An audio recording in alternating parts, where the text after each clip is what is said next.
இன்னைய தேதியில யாரு தெரியுமா அதிகமா பொம்மை வாங்குறாங்க? இதுல என்ன ப்ரோ, குழந்தைங்க தானே? அதுதான் இல்ல, அடல்ட்ஸ் தான் அதிகமா பொம்மை வாங்குறாங்க. இது குழந்தைகளோட பொம்மை மார்க்கெட்டை விட பெரிய மார்க்கெட்.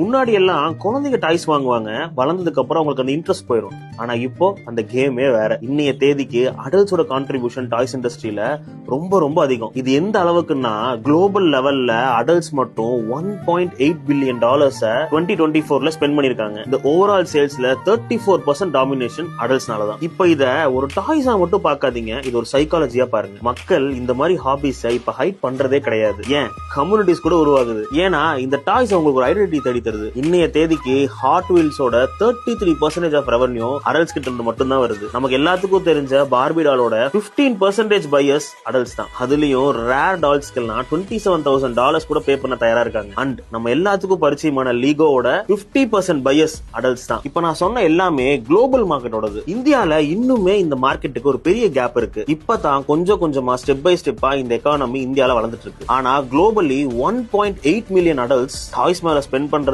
ரெடியா இருக்காங்க. இத வெறும் டாய் மார்க்கெட்டா பார்க்காதீங்க, ஒரு எமோஷனல் மார்க்கெட்டா பாருங்க. பயங்கரமா சக்சஸ் பண்ண முடியும்.